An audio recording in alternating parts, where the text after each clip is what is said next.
What's up, Lions? Welcome back to the Honest Podcast. This video is on, it's actually a response to an individual by the name of Ben Shapiro. I'll be honest, I don't know too much about this individual. Um, I've never watched any of his videos before. When I seen this video, and I seen his face, I do remember seeing him in different places, but he's not someone that I'm familiar with. He's not someone whose content I watch.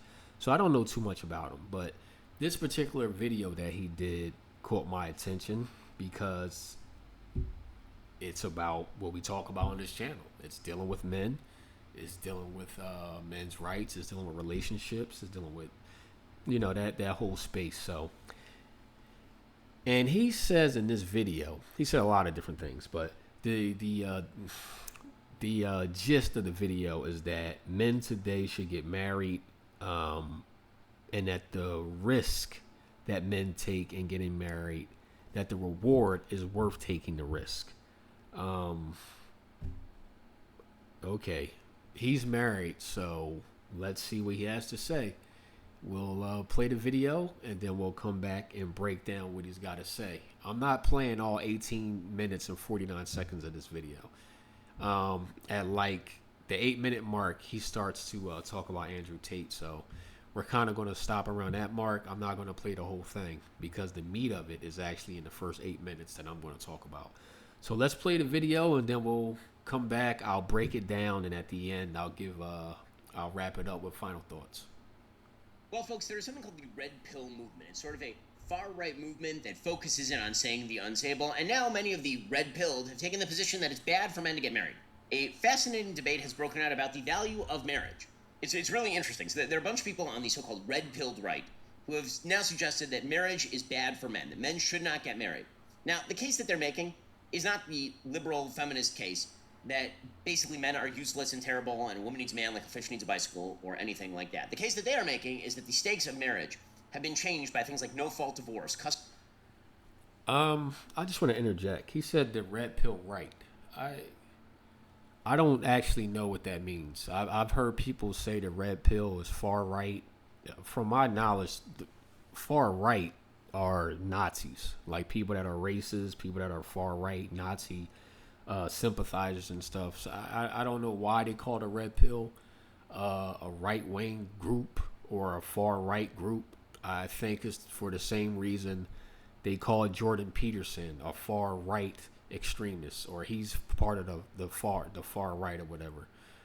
So I don't agree with that take on it. I don't even, people just say stuff. And both sides do it. Democrats say stuff to sensationalize things, and Republicans, they do the same thing. They're playing the same game, guys. Listen, the Democrats and the Republicans, they fish in the same lake. They're just using different bait. That's all. All right, so I'll go back to playing it. Custody arrangements, the child support payments and all the rest, spousal support, that basically the legal regimen has made it not a bargain for men to get married. Now, I agree with the critique of all of those policies. I think no-fault divorce is a disaster area. I think that... All right, so he agrees. No-fault divorce is a disaster, which it is. Alimony is a disaster, which it is. There's no reason to still have that, by and large. Child support, the whole system, this whole system. And I did a few different videos on that. But this system that's put in place has been put in place to destroy families, destroy marriages, and to break down the hierarchy structure in our society. So let's go back to the video. The child custody arrangements that basically always go to mom no matter what, that is a serious problem. When you shift the incentive structure, there's a reason why the majority of divorces, the vast majority of divorces, are now initiated by women. That is not because in the past women were wildly abused and today they are wildly liberated. What that really is when you shift the incentive structure and it turns out that all the risk is now taken by men, women are going to be the ones who actually activate and push that divorce button. Okay, so he acknowledges that the laws that are set up in the country now, especially when it comes to child custody, alimony, child support, and marriage, he acknowledges that it is extremely in the woman's favor. and that the man takes on all the risk. And he's saying because the man takes on all the risk, it makes sense that women are initiating between 70 to 80% of the divorce. So he's acknowledging that it is the laws and the legal system today and the laws, the way they are structured, why marriage is so risky and why it's women initiating between 70 to 80% of the divorce. But before I paused it, he threw a but in there. And this better be a very big but, because he just laid out a whole bunch of reasons why men are not getting married today. And there are reasons I all agree with. So his but better be able to overshadow all the things he just said. However, the red pilled have taken it one step further, and now they're telling young men you should not get married. It's too dangerous to get married. Don't get married. That's foolish. That's foolish. So let's go through some of these arguments because they become very popular on the right. So let's start with Pearl Davis. So Pearl Davis. So there are a lot of people in the red pill space that I've seen that say marriage is too risky, not do it. There's some other people I've seen that say marriage is too risky in the West, and to go somewhere else where marriage is more favorable for men, or where it's more equal, where a man can't get economically raped, where he can't have his children taken away from him, where he can't be on alimony for life and lose his pension. So there's a mix. There's a mixture. There's some people that say marriage is too risky, don't do it, and there's others that say if you want to get married, just don't get married in the West. Go somewhere else where the laws are favorable and marry there. Become a passport gentleman, or get a prenup if you're a man that has resources. But so there's a mixture. He's making it seem like the whole space is just saying men don't get married. That's not true. Some are saying that if you want to be absolutely safe. Some is saying get married into another country where the laws are different, and others are saying if you have resources, then get a prenup. So they're actually providing different avenues for men to go based on what it is that the individual man wants for himself. Is an anti-feminist who has become pretty popular these days. A lot of people label her sort of a female Andrew Tate, although without the checkered past. And here is Pearl Davis talking about marriage. The TradCons, Daily Wire, conservatives are saying that Pearl's just a doom and gloomer who lies about stats, just focuses on the negatives, never the positives, and all the men complaining are just crybabies. And so one day he comes home and he finds out that his wife had called the police on him and told them that the first time they hooked up 10 years ago, he had quote unquote raped her. And the truth of the matter is, when a man has children, they're not his kids. A man has no way to have children and those kids be actually his. They're always hers, because the courts give the women custody 90% of the time, and rich men are really the only ones that have the money to fight it and the time.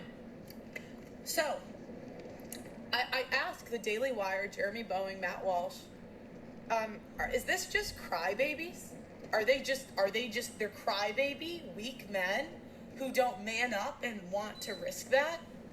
So, it's interesting because instead of demanding that the laws change and demanding women face repercussions for doing this stuff, you guys demand that men need to step up and take part in a system that discriminates against them. You say, oh, find a girl that prays, she won't do it. And I had this thought too, until I found a Muslim girl that did the same thing. I found a Christian girl that did the same thing. I found a Catholic girl. It's happening all over. Whether you want to believe it or not, it is happening. I don't care about your religion. I don't care about your church. This happens everywhere. Okay, so the argument that she's making against it, all these... I agree with the statement and the points that Pearl made. Every time there's an issue, especially when it comes to relationships and marriage and alimony and child support and all this other stuff, The solutions they always provide is always something that the man needs to do. He needs to be a better investigator. He needs to be a better interrogator of a woman's personality, of her motives, run background checks on her family, get her DNA, check her ancestral tree. It's always these extreme things that men need to do in order to be more careful. But they never actually provide a solution to how the laws need to change or how to make the laws more fair and balanced. They never go there, or they never talk about the women. So we already know that. They never talk about the women, how the women are the problem. They never talk about that. So I agree with Pearl on every point that she made. It's always something that the man needs to do more. Now let's see if Ben is going to follow suit with that, or is he actually going to get to the crux of what the issue is, which is the laws. Once they change, the women will change. So let's see if he gets to the crux of it, or if he comes up with another antidote on what men need to be doing, like the rest of them.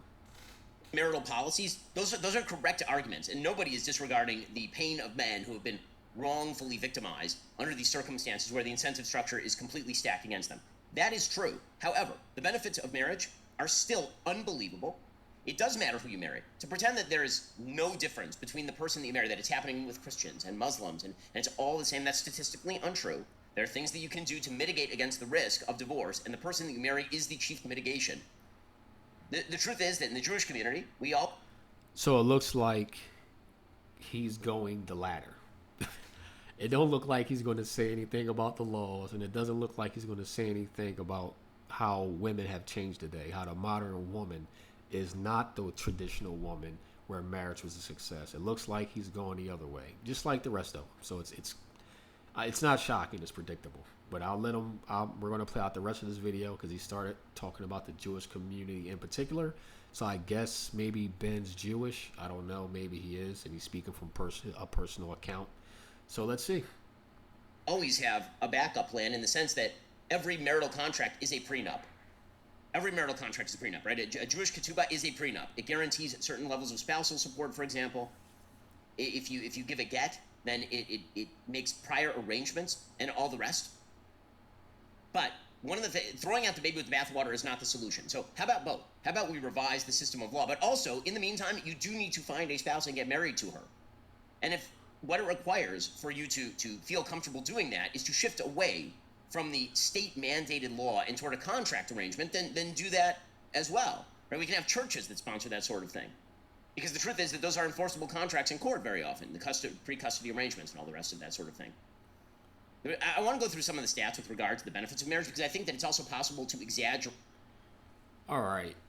So he brought up something in the Jewish culture where they have a prearranged contract in case the marriage fails. And it sounds like what he's saying is this prearranged contract that they have supersedes anything that the state would try to come in and do. So I guess this contract he's talking about is enforceable by both sides, and then you can bypass what the state wants to do. But I mean, I don't particularly believe it. I just don't. And I'm going to tell you why I don't believe it, because I've seen a lot of people, we've all seen a lot of people have a contract in place already. It's called a prenuptial agreement. And they're constantly being challenged. They're constantly being broken because one party doesn't want to abide by what they agreed to in the contract.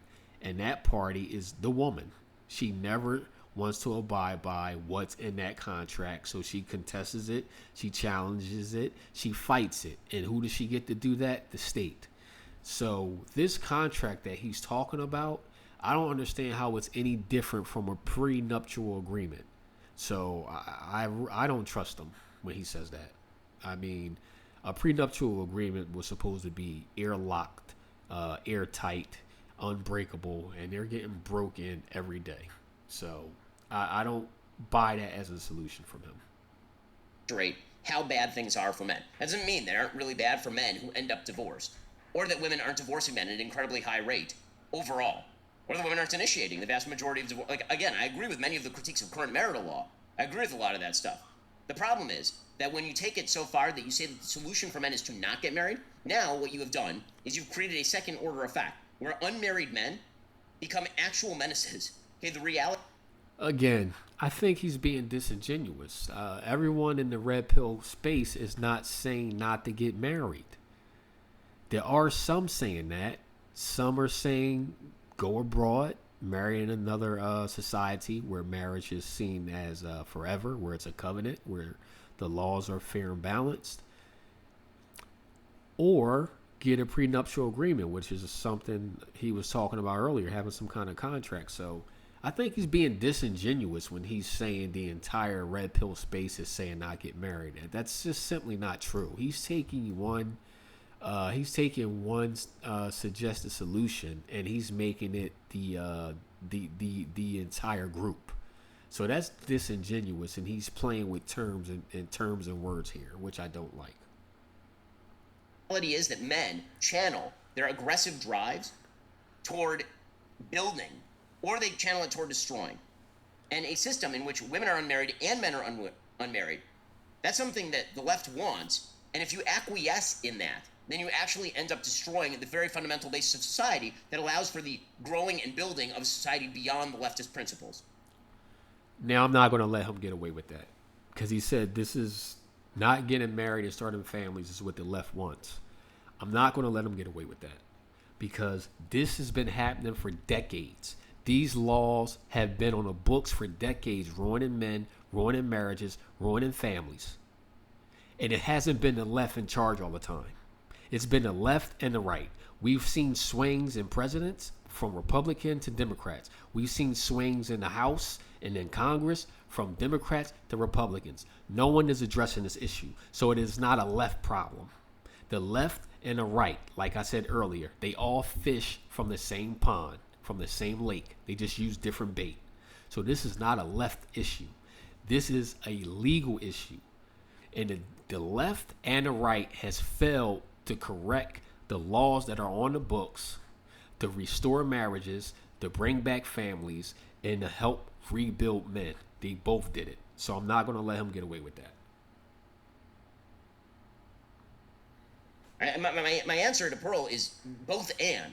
But yes, get married, and also we should work to change those laws. But by the way that we date has an effect on how we get married and who we get married to. I mean, when I dated my wife, we went in knowing, as we began to date, that we... I would say they need to work to change the laws now so men feel confident and comfortable getting married. He's suggesting get married now and then work to change the laws. I would say work to change the laws now where men will then feel comfortable getting married. If the laws change, men will feel comfortable getting married, and you'll see marriage go up, and you'll see women less likely to walk away because they won't be, like you said earlier, incentivized. We were not going to sleep together until we were married. We knew for a fact that we were going to have long conversations about things that mattered. And this is, by the way, the best available data suggests that this is how you end up with a tangible, durable marriage that lasts a very long time, is that everybody has to be committed going in. That value, when you put values at the center of dating, that obviously doesn't mean that you're going to be impervious to the possibility of divorce, but it does mean that your chances of divorce are really a lot lower.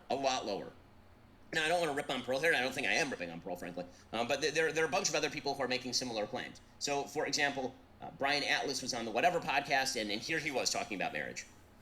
Would you consider a prenup? Prenups are regularly thrown out all the time.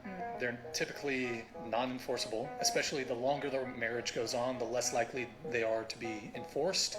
Men get absolutely destroyed in marriage and in divorce. Financially, when it comes to the kids, women are more likely to get custody. And then also, if you do get a divorce, the financial cost of just getting the attorney, getting all that involved. If it's a contested divorce, you're going to spend mid 5 figures, 6 figures on attorneys. And you got to pay for her attorney too. 50% of marriages end in divorce. 80% of divorces are initiated by women. 90% if she's college educated. 90% of child support payments go from men to women. 97% of alimony payments go from men to women. You know, you have no fault divorce. So a woman can cheat on you. She can still get half your shit. Okay, again, a lot of what he's saying is true. The stats on marriage are not completely true. I'll go through those in just 1 second. again, the rip on the divorce law is a good rip. It is a fine rip. And the answer is not for men to avoid marriage. The answer is for men to find a good woman to get married to who's committed to values. Yes, of course marriage is a risk. Of course it is. And that risk is disproportionately borne by men at this point. That is true also. But is the reward worth the risk? The answer, in a huge majority of circumstances where both people are committed, like say, share Christian values, for example, the risk is worth it, is the basic principle. Okay. He kind of used some word salad there and some sleight of hand. He's saying when the man and a woman is both committed, when they both have the same core values, when they both a lot of guys have already had this when they went into marriage. It's not. There are a percentage of guys out there who marry the wrong woman, and she was the wrong woman from the beginning. If you watch the video that I did on the Cheesecake Factory girl, you'll know that any man that marries her after seeing that he was looking to get divorced 3 years later. So there's a percentage of men out there that marry stupid. We know that. They marry strippers. They marry girls that's for the streets. They marry women that they know are not, that won't make good wives. But they're marrying them for reasons. And usually when guys do that, it's usually sex. The way she looks. And he's marrying her out of lust. So we have a percentage of guys that do that. But most guys that get married, I'm going to say most because obviously I don't know the exact figures, but most men that get married think they have exactly what Ben's talking about. They have a woman. They've talked about their core values. They talked about how they would like to raise a family. They talked about all this stuff, and they were all on the same page. Something happens between those talks and after they get married. Something takes place and then a marriage dissolves. So he started using some word salad at the end because he's suggesting that if the men just did that, the marriage wouldn't fail. But I will argue that most men are doing that. I don't know a man who would marry a woman and he's never talked about family. They've never talked about their core values. He's making a terrible assumption that this is something men aren't doing. Men are doing this, and men are still ending up being divorced. They're still ending up on child support. They're still ending up alimony. They're still losing half of their stuff. They're still losing half of their pension. So Ben being married, obviously and I'm not faulting him for this, but he has a bias. He's married. So he's married. His marriage appears to be happy and intact. So he has a bias. It's obvious that you can see it because he's looking at it through the lens of his marriage. I will argue that yes, Ben did all these things that he's suggesting other men do. I believe he did it. I believe he had to talk with his wife. I believe they share their same core values. I believe everything he's saying about himself. The problem is for every one Ben, there's a Jake, there's a John, there's a Jeff, there's a Lou, there's a Tim, there's a Tom, there's a Derek who did the same thing and they ended up divorced. Or they're in a marriage that they are just suffering, but the marriage is insufferable. This is what you get when the laws are not fair and balanced. You have men that are in these marriages and they're in these marriages just to survive. A lot of them have kids and they're in these marriages just to survive until the kids become of age. Because a man, especially a masculine one, cannot rule his household confidently without the threat of divorce always looming in the back of his mind. That is the joker card that a woman can always play. Divorce. That word is scary to most men that are married. Scary. Look at what's happening with Will Smith and Jada Pinkett. You have a man who's extremely wealthy. His wife is running around on the internet and on TV being blasphemous as it relates to wedding vows. This man has not filed for divorce. And this is a man that is rich and powerful. Imagine how difficult that is for a normal everyday man who has kids. who doesn't have the resources that Will Smith have. A lot of men are in marriages and they are handcuffed. And they are handcuffed due to the laws that we have in this country and what will happen to them if they decided to walk away. This is what keep men in marriages that are painful and insufferable. But when a woman gets to a point where she doesn't want to be there, she can leave and she will gain. She will not be broken economically. She'll have her kids in most of the cases. She'll get child support. She'll get alimony. So Ben's perspective is extremely biased. And again, I'm not faulting him for it. He's married and his marriage works. So it makes sense that his view would be biased. If Ben gets divorced, and I pray to God that never happens, and I'm serious about that, his outlook will be different. There are a lot of men that was once married that thought the way Ben thinks right now. And these men are now divorced and they think completely different. Because a lot of them went in marriage with the same intentions that Ben has. And they had the same conversations. But something happens between those conversations and after marriage. And a lot of them are still scratching their heads, shaking their heads, trying to figure out what happened. Because they don't know. So I'll play the rest of this video out, and then I'll give my final thoughts, and then we'll get out of here.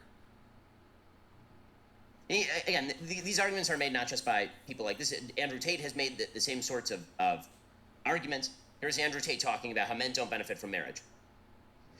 I think it's a fantastic environment, and I think in an idealistic world, that's the way it would be. I think the reason it's not happening today is that I don't think many men actually benefit from marriages or relationships anymore. And people are always going to have to require some degree of incentive. I think that we've set up the world now in a way where men are seen as worker droids. They're expected to go work all day, come home, clean up as well, share the cleaning with the woman, not have no meal prepared for them, not have any authority over the household, and just be a worker droid and be a sad. And I don't think that many people understand that men are intrinsically wired to desire respect amongst our peers and in our environments. This is why CEOs work so hard, because they get respect in their company.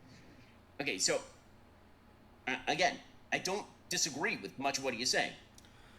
All right, so I'm going to stop the video there. I just wanted to get that Andrew Tate portion in there. Every time, if you notice, every time someone speaks, whether it's Pearl, whether he's citing things that people in the red pill space have said, what Andrew Tate said, he agrees with all the points.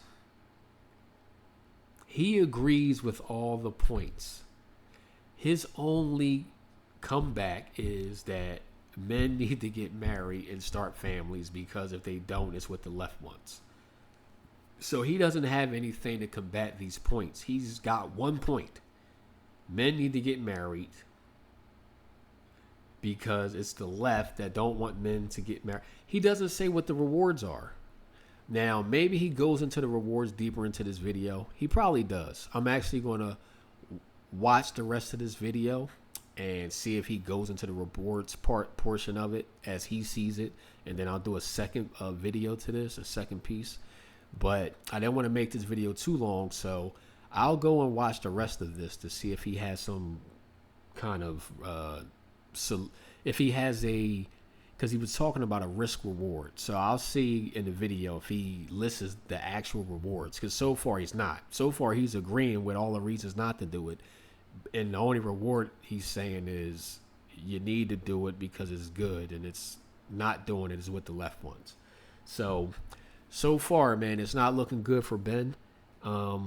I definitely agree with what Pearl said, what Andrew said. I am a man that believes in family. I am a man that believes in marriage. But I also know that in order for marriage to work, both people have to be equally invested, and they're not. Men are far more invested in marriage and family than women are. And that's why you see marriages breaking up.